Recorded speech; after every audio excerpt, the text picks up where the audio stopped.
Nos viene preocupando y mucho la situación que se ha detectado en Bolivia, en nuestra hermana República Plurinacional de Bolivia, con esta denuncia que apareció gracias a un dato aportado por el cuerpo diplomático boliviano acerca de la entrega de material represivo, material que llegó a la embajada argentina en Bolivia durante las postrimerías, en los finales del gobierno de Mauricio Macri, en el marco del golpe de Estado que había protagonizado los sectores del privilegio ahí en Bolivia. Para hablar y desarrollar más esta información, le damos la bienvenida con muchísima alegría de tenerlo acá en nuestra casa, en Urbana TV, el primer canal villero de la patria, al actual embajador argentino en Bolivia. Estoy hablando de Ariel Basteiro. Un gusto tenerte, aunque sea a la distancia, y contanos, ¿qué nos puedes contar de esto que está pasando? Sí, soy convocado por el canciller Maita, donde nos informa que tenían información a través de trascendidos de la posibilidad que en el mes de noviembre del año 2019 hubiera ingresado de Argentina un cargamento no declarado de material bélico. No se sabía en ese momento qué podía ser o qué era, y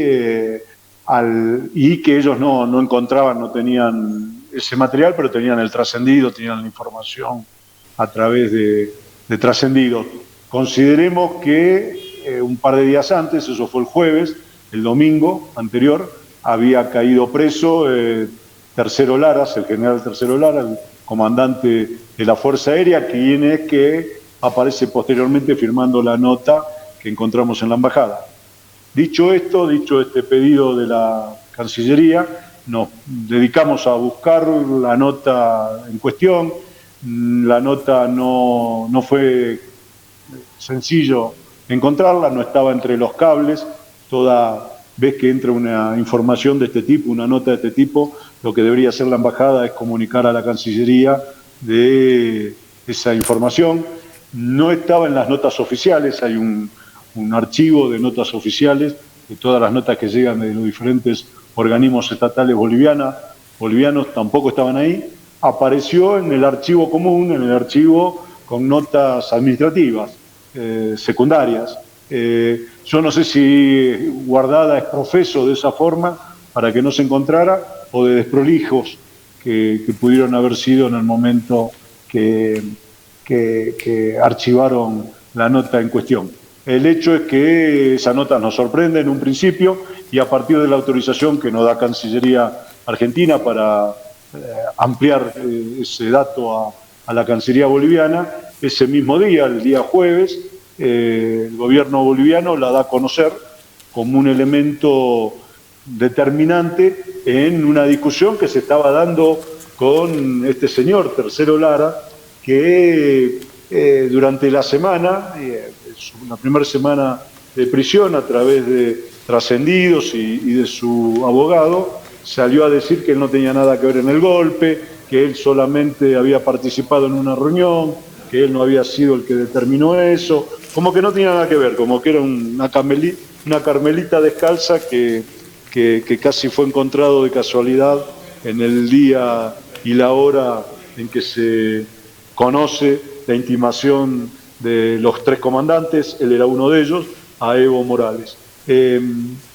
Lo cual, bueno, eso despertó en Bolivia particularmente mucha sorpresa, y en Argentina, primero sorpresa, después indignación, y después tan claramente como dijo Alberto Fernández, vergüenza.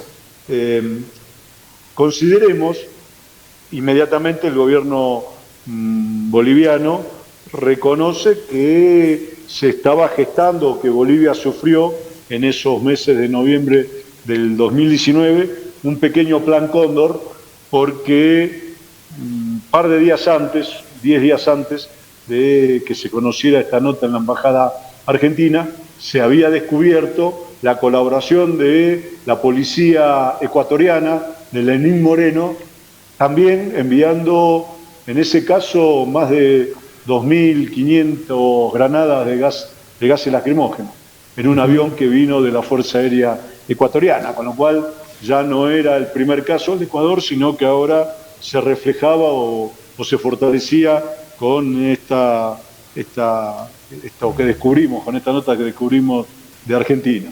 Y el propio gobierno boliviano sigue investigando si esto también no fue parte de otra decisión de otros gobiernos, ¿no? De otros gobiernos de la región que pudieron colaborar de la misma manera que lo hizo el ecuatoriano como el argentino con el golpe militar y con, obviamente, la dictadura de Áñez. Ahora, Ariel, ¿es posible que el ex embajador no hubiese estado al tanto de esto? A mí me llama la atención, digamos, recordemos que Normando Álvarez García, histórico dirigente radical, actualmente funcionario del carcelero de Milagro Sala, funcionario de Gerardo Morales, es un hombre que tuvo en su historia compromiso en la defensa de los derechos humanos, de hecho es víctima directa de la dictadura cívico-militar, con un hermano desaparecido. O sea, ¿puede haber pasado esto sin que el embajador se enterara? ¿Puede haber sucedido que el armamento hubiera desaparecido de la embajada sin que nadie tomara cuenta de esto? ¿Cómo son los informes? Vos tuviste que convivir, de hecho, imagino, con el grupo de Alacrán, ¿no? De la Gendarmería, porque estuvo hasta hace poco tiempo. ¿No? Por suerte no. ¿Se fueron antes que vos llegaras? Claro, se fueron antes que yo llegué en abril y la salida de ese grupo de gendarmes fue de julio del año pasado. Claro, el año pasado. Correcto. Pero ahora, esos gendarmes no presentan informes, el parte diario, el informe semanal. ¿Dónde están esos papeles? Bueno, en Gendarmería, por eso que es importantísimo la información que se encuentre en seguridad y en Gendarmería. Sí, claro que hacen esos informes y se los envían a Gendarmería, y lo mismo las secretarías policiales o de Gendarmería aquí o militares aquí también a sus respectivas jefaturas suelen enviar esa información. Lo curioso y como bien se conoce ahora en la investigación que se está haciendo, cuando volvieron los 10, hubo 3 grupos diferentes de gendarmes. Uno que se sostuvo hasta el mes de diciembre, principios de enero, otro que estuvo hasta marzo, abril, y un tercero que estuvo entre abril y julio. Cuando volvió el último grupo, devolvieron o se llevaron las armas que entraron legalmente, porque ese grupo de gendarmes trajeron sus pertrechos personales, su arma reglamentaria, municiones para ellas, alguna que otra fusil, escopetas, con miras telescópicas, pero eso salió de Argentina, apoyado por documentación, entró a Bolivia con documentación, se fue de Bolivia con documentación y llegó a Argentina con documentación. Cuando van a chequear todo lo que teóricamente de Gendarmería había salido y lo que no, inexplicablemente un jefe de Gendarmería, de apellido Recalde, informa que los 70.000 cartuchos de municiones de balas de goma que estaban faltando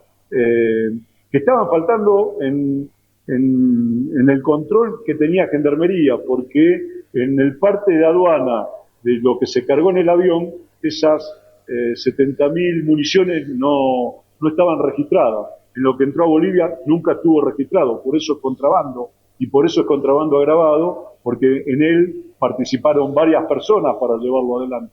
Entre ellos el jefe de Gendarmería, seguramente la ministra de Seguridad, Patricia Burrich, el presidente que tuvo que haber conocido esta situación, los diferentes funcionarios de Defensa, AUAD, de Cancillería, POBRI, todos ellos fueron conocedores de esta información. Y la nota que llega a la embajada, según dicen todos los diplomáticos que estuvieron, incluso algunos de ellos con el propio Normando Álvarez García, y lo que se conoce y se sabe cómo funciona la embajada, es imposible que Álvarez García no haya tenido en sus manos la nota que llegó en sobre cerrado a su nombre. No hay posibilidad que una nota que llega en sobre cerrada a nombre del embajador no sea entregada en mano al embajador. Esa nota tuvo que haber llegado de esa manera, y esa nota después aparece en los archivos de la embajada, con lo cual seguramente el embajador, después de haber leído o haber tomado conocimiento de lo que decía Tercero Lara, la mandó a archivar, y ahí es donde apareció. Cuasi escondida. ¿Y por qué evaluás vos que tomó esa decisión el embajador? No lo podría decir, la verdad que no se entiende. El primer gran error no es haber hecho un cable informando de esa nota, informando de las particularidades que planteaba la nota, que era, se habían distraído, o se distrajeron 41.000 cartuchos a Fuerza Aérea, más gases lacrimógenos y gas pimienta. Con la averiguación que hicimos posteriormente a cuando esto estalla, aparecen testigos, aparecen nuevos indicios de que, más allá de haber entregado parte del cargamento a Fuerza Aérea, otra parte del cargamento fue a la policía boliviana. Con lo cual ahí están los otros 30.000 cartuchos que están faltando, más otros 500 gases lacrimógenos que también no estarían en la cuenta que hizo Tercero Laras en el agradecimiento correspondiente. Esto ha merecido un proceso judicial, la apertura de un proceso judicial en Bolivia también. O sea, acá se ha hecho la denuncia, se investigará. ¿Y en Bolivia cómo sigue la cuestión judicial? Según dichos del canciller, del presidente Luis Arce, de varios ministros, del ministro de Gobierno, se están preparando las condiciones para hacer una denuncia incluso al presidente Macri, porque obviamente Macri violó, y hay elementos para hacerle juicio en Argentina, como es la falsificación de documentos públicos, abuso de autoridad y contrabando agravado. Ahora, en Bolivia, la figura que más le calza, al margen del contrabando, es el de partícipe necesario en un hecho de sedición, como fue el golpe de Estado que derrocó a Evo Morales y que impuso a la autoproclamada presidenta Áñez en el gobierno de Bolivia. Con lo cual hay un hecho también muy grave que deberá llevar adelante la justicia boliviana. Supongo que todavía, no conozco que hayan hecho la denuncia, pero los comentarios, por lo menos en la prensa, es que se está estudiando y se está preparando esa denuncia. Gracias y lo mejor para vos. Nos vemos, suerte. Ahí pasó Ariel Basteiro, entonces, el embajador argentino en Bolivia. Una nota muy importante, muy jugosa. Esperemos que haya podido salir bien el audio, que lo hayan podido disfrutar. Es gravísimo, gravísimo lo que se está denunciando, el salvajismo del gobierno de Mauricio Macri.